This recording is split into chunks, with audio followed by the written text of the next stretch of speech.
Guys, बहुत सारे wait के बाद फाइनली अजय देवगन की ब्लॉकबस्टर्स मूवीज में से एक सिंघम वापस आ रही है, यानी थर्ड पार्ट में उसका इंस्टॉलमेंट वापस आ रहा है, जहाँ पे हमें काफी ज़्यादा कॉप यूनिवर्स के और एक्सपांशन दिखाने को मिल रहा है। जहाँ पे मूवी में सबसे ज़्यादा मैं कहूँ तो एक्शन पैक रोहित वापस रिटर्न कर रहे हैं उस चीज़ में। बट मैं कहूँ तो उन्होंने काफ़ी तक रामायण का जो चीज़ ब्लेंड करने की कोशिश की वो बहुत अच्छी बेहतरीन मैं मानता हूँ। काफ़ी जगहों पे आपने सीन्स को कनेक्ट करने की कोशिश की, बहुत अच्छा खासा सीन्स एक्सप्लेन करने की कोशिश की। बट मैं ये भी मानता हूँ कि आप चाहते तो और अच्छा वे कर सकते थे।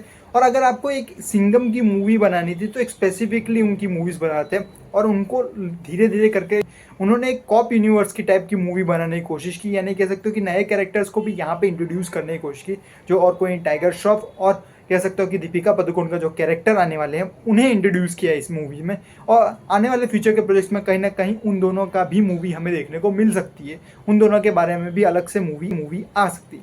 जहाँ पे बात करें तो मूवी ओवरऑल ठीक ठाक मुझे लगी। ऐसा अगर आपको एक्शन मूवी चाहिए या कोई एवरेज मूवी देखने जा रहे हो तो ज़रूर चेकआउट करें, क्योंकि मैं चाहता हूँ रोहित शेट्टी का जो वो ह्यूमर और एक्शन मिक्स वाला चीज़ होती है वो काफ़ी हद तक मैं यहाँ पे कम मैं महसूस कर रहा हूँ। यहाँ पे एक्शन बहुत ज़्यादा था, एक्शन काफ़ी अच्छा खासा एक्शन पे क्लाइमैक्स बहुत अच्छा खासा शूट किया गया हुआ है। बट वीएफएक्स कहीं ना कहीं मुझे वो उतना खासा अपीलिंग नहीं लगा। अगर वीएफएक्स सीजीआई के ऊपर और अच्छे खासा एक्शन में काम करते, यानी क्लाइमैक्स के बेस पे काम करते, तो वो लगता कि थोड़ा हाँ उस पर शूट किया गया हुआ है। बट काफ़ी जगहों पे उन्होंने काफ़ी चीज़ें ऐसे अजीब दिखाई गई हुई है, जो मैं मानता हूँ कुछ आपको तो ओवर हाइप्ड करने की ज़रूरत नहीं थी। यानी कह सकते हो किसी भी कैरेक्टर को ऐसे आपको सुपर हीरो की तरह रिप्रेजेंट करने की कोशिश नहीं करनी चाहिए। आप वो एक कॉप का कैरेक्टर है, कॉप के कैरेक्टर की तरह ही आप उसे सोचने के लिए ज़रूर एक्सप्लेन कर सकते हैं। बट नहीं, वो चीज़ें डिफरेंट ही लेवल पे रोहित शेट्टी लेके गए हुए हैं, जो मुझे समझ के परे है कि वो लोग क्या चाहते हैं। जहाँ पे मूवी का ओवरऑल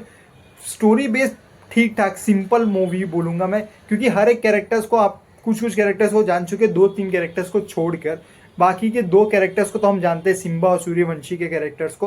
और जहाँ पे बात करें टाइगर श्रॉफ के कैरेक्टर सत्या की, और यह कह सकते हो कि लेडी सिंघम की यानी दीपिका पादुकोण के कैरेक्टर की, तो वो चीज़ें काफ़ी हद तक हमें धीरे धीरे करके कॉप यूनिवर्स में इंट्रोड्यूस करने वाले हैं। और ओवरऑल मैं कहूँ मूवी उतनी अच्छी मुझे नहीं लगी। क्यों? उसका रीज़न ये था कि सारे कैरेक्टर्स को आपने बहुत टाइमिंग दिया नहीं है। बट कहीं ना कहीं मैं कहूँ तो वो एक सिंघम की मूवी है, ना कि एक कॉप यूनिवर्स की बड़ी एवेंजर टाइप मूवी। आप चाहते तो अलग मूवी इसके लिए बना सकते थे। आपको टाइटल का मतलब होता है सिंघम का कैरेक्टर को रिप्रेजेंटेशन करना, सिंघम की एक स्टैंड अलोन मूवी बनाने की कोशिश करना जो उसके थर्ड पार्ट को रिप्रेजेंट करते हो। और मैं कह सकता हूँ कि सिंघम का जो कह सकता हूँ, सिंघम के बाद आप एक ऐसी मूवी बनाते जिसमें बहुत बड़ा खतरा होता और आप उसमें उसे रिप्रेजेंट करते अलग टाइटल के थ्रू। बट कहीं ना कहीं मैं कहूँ तो ओवरऑल ठीक ठाक ही है, क्योंकि ये कह सकते हैं कॉप एवेंजर मूवी है, जहाँ पे आप कह सकते हो कि एवेंजर्स जो होते हैं यानी कॉप ही अलग अलग स्टेट्स के वो यहाँ पे आते हैं। ओवरऑल स्टोरी लाइन मुझे ठीक ठाक लगी, ज़्यादा मैं कहूँगा नहीं, उतना ओवर हाइप मूवी ज़रूर है, क्योंकि ओवर हाइप्ड कैरेक्टर उन्होंने रिप्रेजेंट करने की कोशिश की हुई है, जो कह सकते हो कि बहुत ही ज़्यादा उतना अच्छा खासा मुझे नहीं लगता। क्यों? क्योंकि ओवर हाइप्ड कैरेक्टर्स आप उतने अच्छे खासे वे में टिका नहीं सकते, वे में कह सकते हो कि ऊपर ले नहीं जा सकते।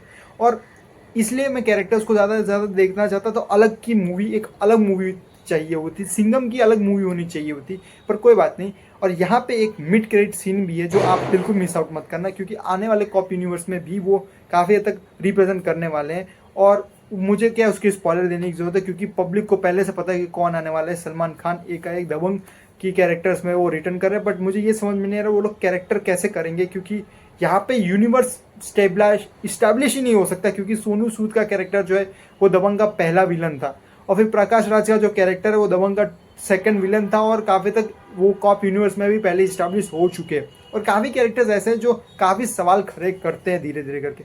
पर देखने लायक होगा वो लोग क्या आने वाले रिप्रेजेंट करने वाले, वो देखना है मुझे कि आप कैसे इस चीज़ को स्टेबलाइज करोगे और कॉप यूनिवर्स को कैसे एक्सपांड करोगे, किस एंगल से। इस वीडियो को हिंदी पर करते सब्सक्राइब करके और चैनल को बाकी वीडियो के कमेंट सेक्शन में जरूर बताइए कि आपको सिंघम अगेन मूवी कैसी लगी। Thank you.